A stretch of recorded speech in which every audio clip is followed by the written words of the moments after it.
our beloved nation for this historic event. The theme of the summit is enhancing unity and solidarity through dialogue for sustainable development. It's a platform to foster cooperation, promote peace and drive sustainable development across the Ummah and the world at large. We call on all Gambians to unite and support the government as it strives to host a memorable and successful event.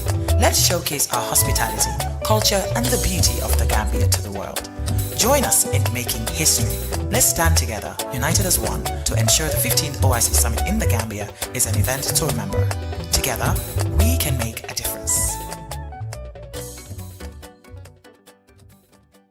The Gambia is proud to host the 15th OIC Summit on the 4th and 5th May 2024, the second largest gathering of world leaders, kings, presidents, rulers, prime ministers, along with delegates from 57 member countries of the Organization of Islamic Cooperation will gather in our beloved nation for this historic event. The theme of the summit is enhancing unity and solidarity through dialogue for sustainable development. It's a platform to foster cooperation, promote peace and drive sustainable development across the Ummah and the world at large.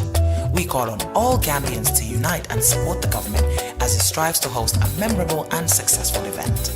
Let's showcase our hospitality, culture and the beauty of the Gambia to the world. Join us in making history. Let's stand together, united as one, to ensure the 15th OIC Summit in the Gambia is an event to remember. Together, we can make a difference. The Gambia is proud to host the 15th OIC Summit on the 4th and 5th May 2024, the second largest gathering of world leaders, kings, presidents, rulers, prime ministers, along with delegates from 57 member countries of the Organization of Islamic Cooperation will gather in our beloved nation for this historic event. The theme of the summit is enhancing unity and solidarity through dialogue for sustainable development. It's a platform to foster cooperation, promote peace and drive sustainable development across the Ummah and the world at large. We call on all Gambians to unite and support the government as it strives to host a memorable and successful event. Let's showcase our hospitality, culture and the beauty of the Gambia to the world. Join us in making history. Let's stand together, united as one, to ensure the 15th OIC Summit in the Gambia is an event to remember. Together, we can make a difference.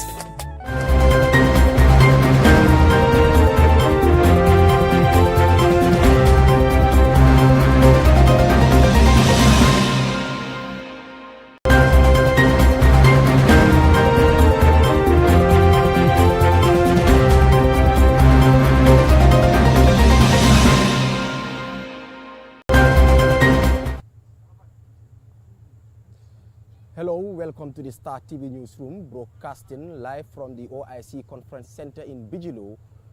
I am Seydou Camara and thanks for joining us. First with our headlines. Gambia observes International Workers' Day.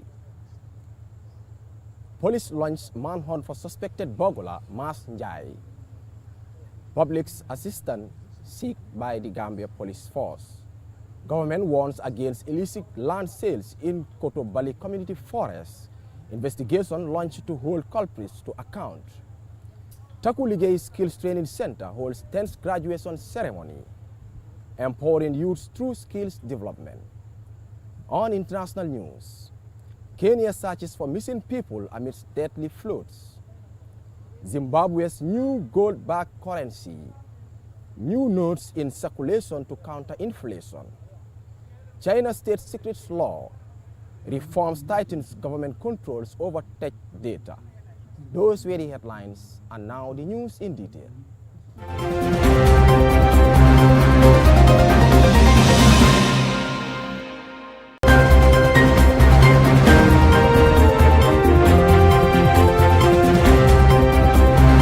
The global celebration of International Workers' Day today, commemorating the hard work and dedication of workers across various sectors in the country. The day serves as a reminder of the historic struggles for better working conditions and fair wages, while also recognizing the vital role that workers play in the economy and society. Sally Kamara brings us this report. Promoting unity and healthy competition among the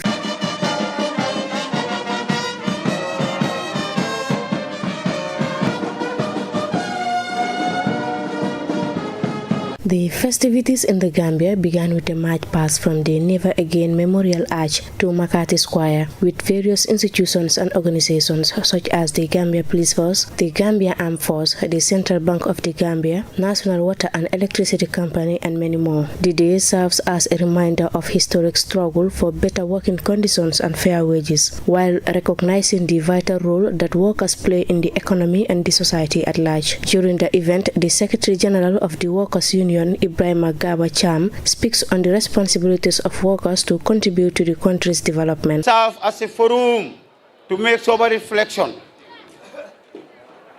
of your achievements and challenges in the previous years and make projections for the future.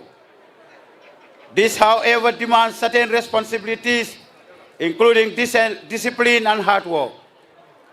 I therefore call on all of you to renew and reform your adherence to the principles and practice in accordance with work standards. You owe it to posterity, and that is what will make the Gambia a better place to live and work. The chairman of the National Sport Council, Lamin Jawara, highlighted the importance of incorporating sports competition into celebration, promoting unity and healthy competition among different institutions. Also mentioned sports for physical fitness and good health. Regularly, physical activity through participation and in sports or recreational activity enhance productivity and promotes good health, which is essential for his holistic human development. It therefore promotes healthier lifestyle, guards against certain types of cardiovascular diseases. The theme of this year's celebration, accelerating job creation for economic growth, was reiterated by the Ministry of Trade, Industry, Regional Integration and Employment, Honorable Babukar Ojuf, who pledged the government's commitment to overcoming challenges and fostering sustainable growth. Through the new NDP, the government of the Gambia is dedicated to transforming our economy to generate opportunities that will uplift our citizens through enhanced employment prospects. This transformation is particularly focused on industries such as agriculture, fisheries, and tourism, which are vital for the Gambia's economic diversification and industrial advancement. In line with this year's theme, we recognize the imperative to transition labor from less productive sectors to those that are more dynamic and technologically advanced, fostering a labor market that is innovative. As various sport activities like tug of war, pillow fights, and running continues, the Minister for Youth and Sports, Honorable Bakari Waibaji, stressed the vital role of sports in promoting physical activity and teamwork. Ask the Ministry of Youth and Sports to continue the sports participation, not just at the elite level or at the association level, but at an amateur level, as well as at the workers level as we are having today. Each one of us understands that sports does not just bring cohesion among ourselves, it does not promote mutual respect among ourselves alone, but it's also a way to keep us healthy and to keep us active and probably contribute towards a longer life. International Workers' Day in the Gambia serves to honor workers' contribution, advocate for workers' rights, and foster national pride and unity. Reporting for Star TV News, I am Sally Kamara. Mas Njai, a Senegalese national, is at the center of a manhunt after being linked to a string of burglaries and thefts across Gambia. The police are now seeking the public's assistance in locating Njai, who is wanted by alleged involvement in several high-profile incidents. Mariama Dem tells us more. According to authorities, Njai is suspected of breaking into and stealing significant sums of money from various businesses in recent months. On January 27th, he allegedly targeted a money bureau on Kairaba Avenue, making off with a substantial amount of cash. Just days later, on February 5th, he reportedly struck again, this time at a bank in Banjul. The most recent incident occurred on February 29th, when Njai is believed to have broken into an APS bureau in Old Yundum and stolen money once more. Described as a high-profile criminal specialized in Bulgaria, Njai's activities have raised concerns among law enforcement officials. Mr. Njai, who is said to be involved in the fishing trade in Tanje, remains at large, prompting the police to appeal for any information that could lead to his arrest. The authorities are committed to tracking down Njai and ensuring the safety and security of the public. Therefore, anyone with information on Njai's whereabouts is ought to come forward and assist in the ongoing investigations. Maria Madem, reporting for Star TV News.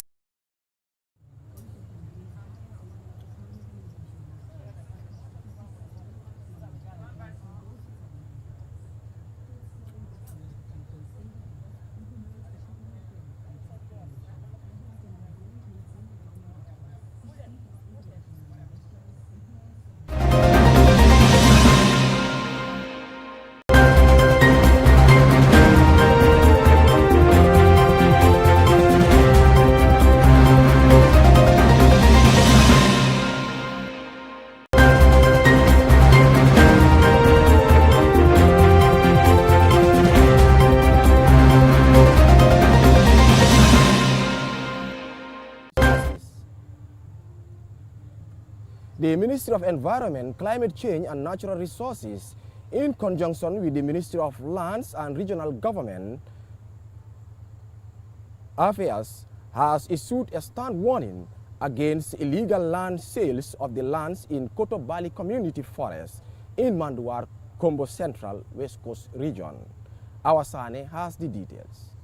Following complaints from the youth of Manduar about unauthorized land sale to real estate developers, concerns have been raised about the environmental consequences and the infringement of locals' rights. In a recent press conference, Minister of Environment Rahijon Manjang addressed the situation, reassuring the committee that steps would be taken to address the issue and revoke any illegal land allocations that have occurred. Received an informal communication or information that they have written to the Department of Forestry, giving their complaint and seeking for support or their engagement.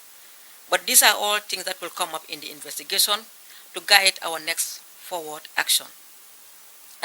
As far as the ministry is concerned, as far as the government of the Gambia is concerned, for this case, this forest mentioned is a gazetted forest and it has not been degazetted.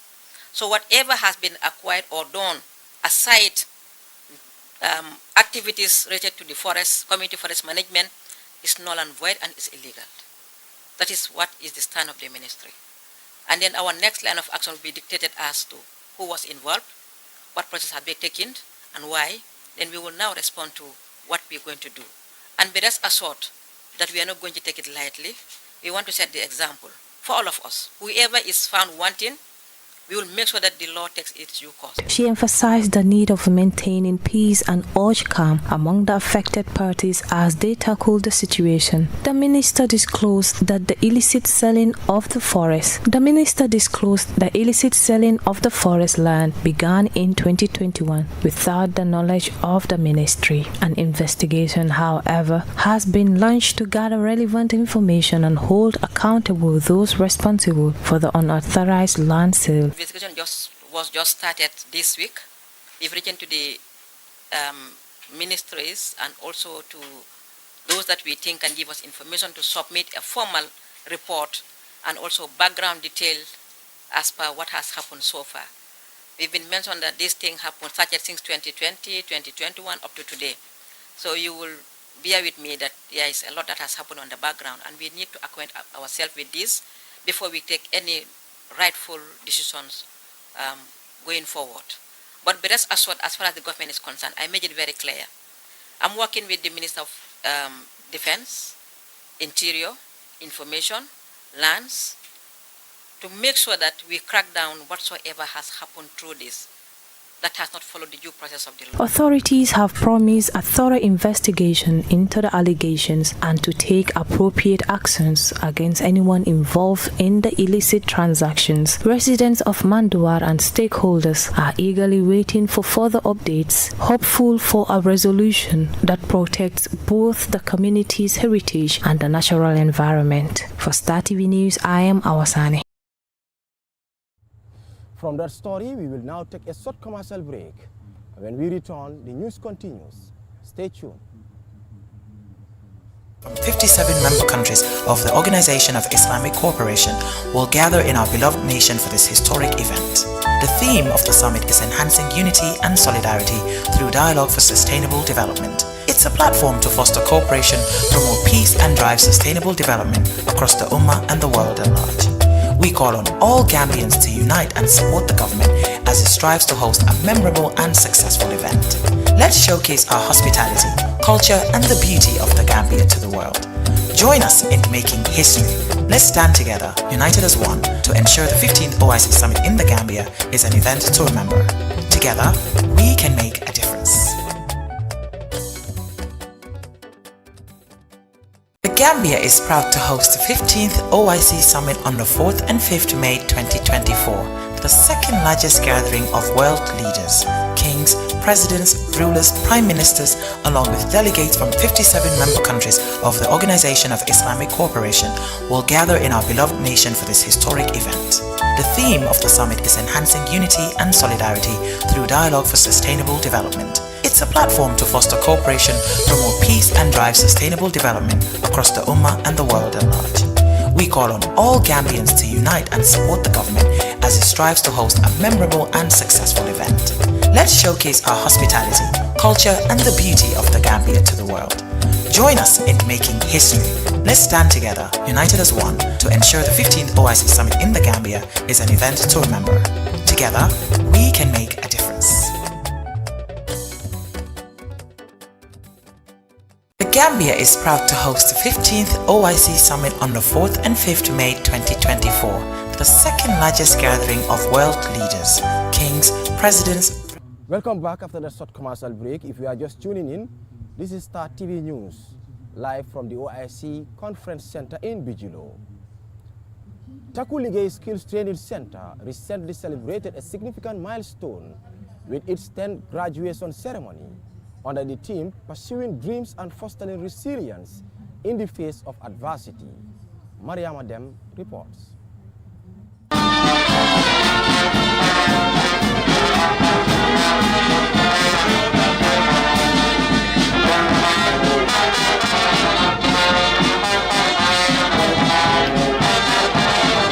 Founded over 20 years ago, this is the 10th graduation ceremony held by the Takig Skills Training Center. The event saw graduation of about 100 youths who had completed rigorous coursework in marketable skills such as cookery and pastry, tailoring and cosmetics. The center, known for its comprehensive vocational training programs, aims to empower individuals with practical skills essential for success in various industries. Speaking at the historic event, Ame Jatanjai, the proprietor, and Sheikh Omar Jase, principal of the Takig Skills Training Center, highlighted the institution's impactful work in training and providing employment opportunities for its students. They encouraged the graduates to apply the knowledge they had acquired effectively. Skills is very important and beneficial field in the Gambia. Takig is over 20 years today, and we thank God because when SFT was built, it comprised of 7 skill centers, but now only Takig Center is functioning, which shows our commitment to providing quality service delivery. Takig having students that are working almost everywhere across the country. Our graduates should almost be reached to 100, only 75% present. The other 25, most of them are across the world today. Others are in Germany, others are in the United States, others are in UK and send their family members to receive their certificate on their behalf. Takig is the only institution in Gambia that is having a representative at McDonald's in the United States. We are having our students who is working as a senior supervisor at the Gambia Ports Authority, and Takig, according to one of the best or one of the 5-star hotels in this country, that is Coco Ozone, recommend our institution to be one of the best in terms of recruitment for students that they are taking. With a focus on areas like tailoring, fashion design, carpentry, plumbing, electrical installation, cosmetology, and computer skills, Takulige Skills Training Center ensures students receive hands-on training from experienced professionals. Honorable Suleiman Jame, the board chairman, emphasized the importance of skills acquisition in promoting employment and employability. Graduate for taking all this time, the effort, and the energy to be able to, at least maintain themselves with discipline, because as we know, Takulige is a school of discipline. So we thank you and we wish you all the best, and we hope that you become a good ambassador of Takulige Skills Center. And we know you can do it. We have so many schools here, but as far as Takulige is concerned, we believe in ourselves, and we will keep believing in ourselves, and we will try by all means to move the mountain. But we can only do that through the support of the parents, students, teachers, board, and the community. The ceremony was also attended by esteemed guests including Mayor of KMC, Talib Ahmed Bensouda, and the Deputy Permanent Secretary, Administrative Gender, Children and Social Welfare, Mr. Kajali Sonko, both of whom have been instrumental in supporting the school's operations. And schools like it are very important for the development of the Gambia. We are a majority youth population. Over 65% of Gambians today are below the age of 35 years old. And Gambia can develop and will develop if we invest in our youths. And not everybody can work in offices. Not everybody can be a civil servant or work in the private sector in banks. That is why developing the skills of the youth and giving them the prerequisite capacity to be independent and do for themselves is very important.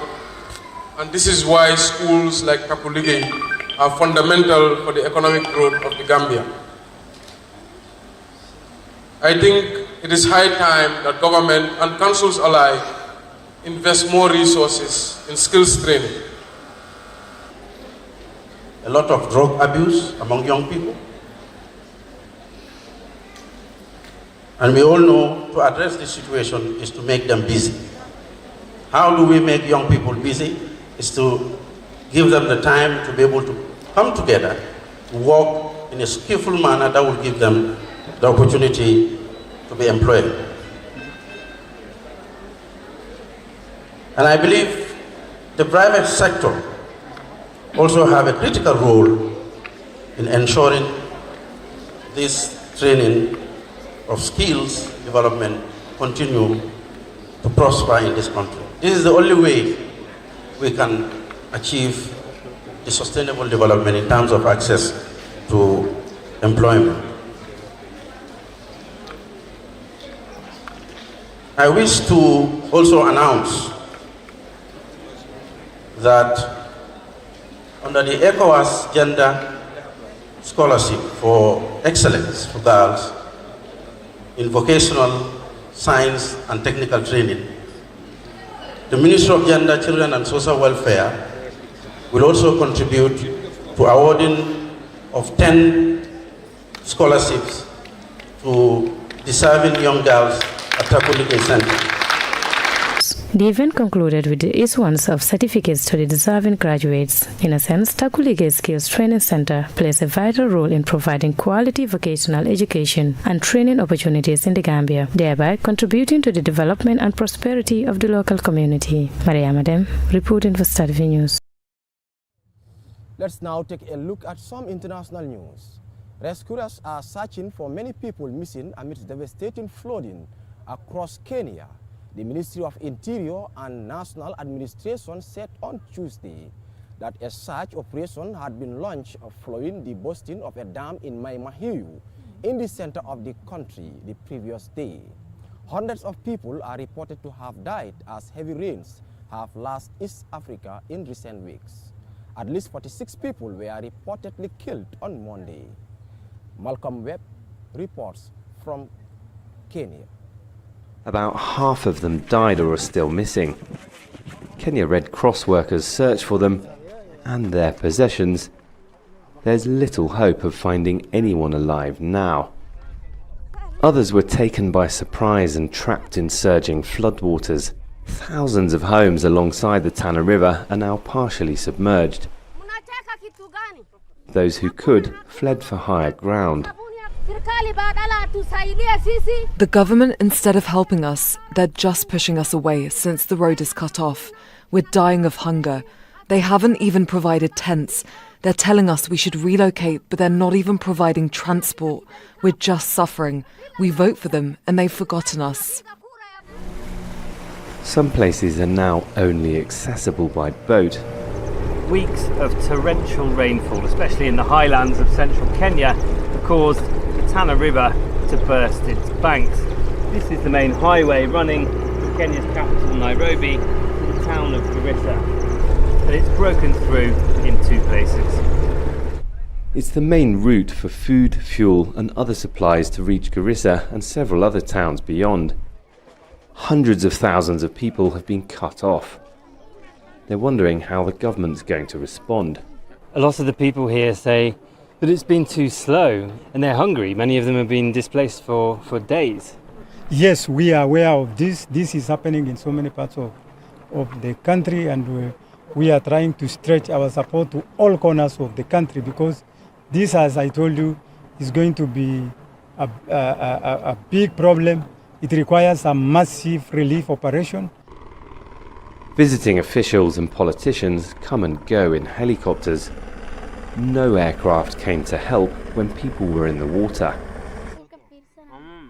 The government says nearly 200,000 people have been forced from their homes, and there's no sign the water here will go down soon. Malcolm Webb, Al Jazeera, Tana River County, Kenya. Make sure to subscribe to our channel. Zimbabwe's new currency has gone into circulation. The introduction of the Zimbabwe Gold, or ZiG, is the government's latest attempt to tackle hyperinflation. Al Jazeera's Haru Mutasa reports from Harare. Brian Pazabambwa says it's too soon to know if this new currency, Zimbabwe Gold or ZiG, will make a difference to his daily life. Like millions of other people living in a country with one of the highest inflation rates in the world, he wants Zimbabwe's economy to improve. Since the currency is backed up by something that we can trust, which is in gold form, it means that we have some more confidence in this currency, which means that it will enforce trust within the public. The ZiG replaces the Zimbabwean dollar, which lost 3/4 of its value this year and is backed by gold reserves and foreign currencies. The central bank has promised not to print excessive volumes of the new notes or flood the market. It disciplines government in the sense that you can't increase reserve money without there being a corresponding increase in the gold reserves or even in foreign exchange reserves.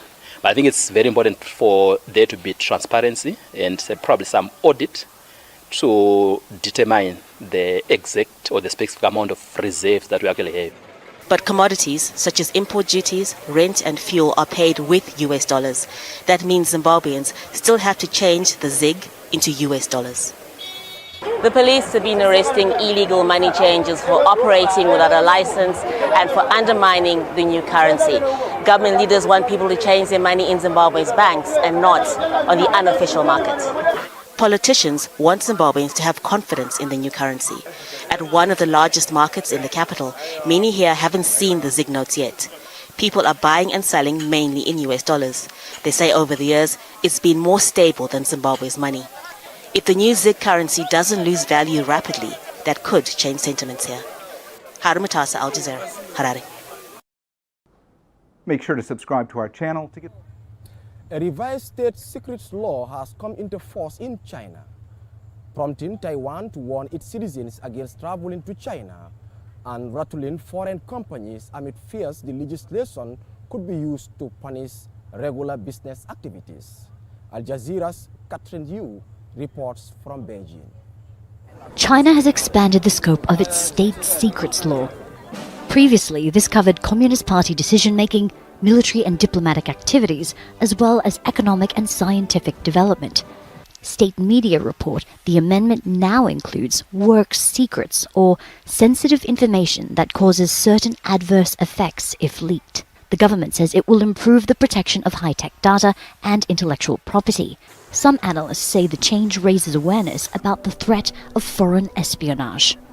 Everyone has the duty to be on full alert, to raise the red flag if they see any sign of unusualness. And the state secret law now also empowers institutions, companies, NGOs of all kinds to be vigilant against spies. National security has been a focus of President Xi Jinping's time in office. More than 20 security-related laws have been passed or revised in recent years. But some foreign businesses operating here have raised concerns, saying the expanded law is too vague and creates legal uncertainties. What these laws do, in effect, partly because it's just a complete lack of clarity about where the red lines are. It's asking companies to continue to invest and to do business while blocking their eyes and covering their ears and eliminating their ability to obtain the information that they need to make sound business decisions. So it's a problem. Last year, several foreign firms were targeted in national security raids. The Ministry of State Security has released a video campaign warning against the growing threat of foreign, especially Western, spies. In July, the CIA Director William Burns said the American spy agency was making progress in rebuilding its networks in China. Beijing's focus on national security follows rising geopolitical tensions with the United States and its allies. China's leaders must balance efforts to protect the country against foreign threats while remaining open to international business and investment. Katrina Yu, Al Jazeera, Beijing. Make sure to subscribe to our channel to get the latest news from... Thank you very much, viewers. We are live at the Sadauda Jawara International Conference Center, and the Gambia is to host the OIC Summit on the 4th and on the 5th of this month. And here we are with the press secretary at the State House, who is Ami Bojang Sissoho, and we will discuss about the OIC Summit that is on the way. That's on the 4th and on the 5th of this month. Ami Bojang Sissoho, welcome to the Star TV Newsroom.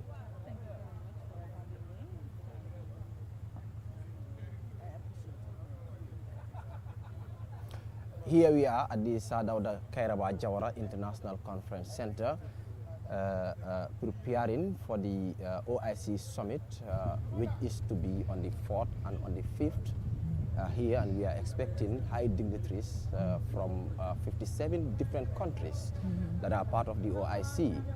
How prepared is the Gambia? Alhamdulillah, I think the Gambia is well prepared.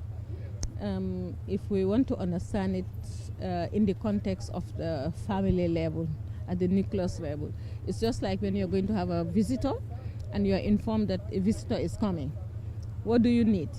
You need to make sure that the visitor will have somewhere to sleep, food to eat. If there is need for transportation, you get it. Basically, these are key areas in terms of the preparation. Furthermore, the meeting place where we are today has been prepared. And I think definitely whoever has been here as part of the process, you will appreciate how prepared the Gambia is. And I think it's a pride for all of us.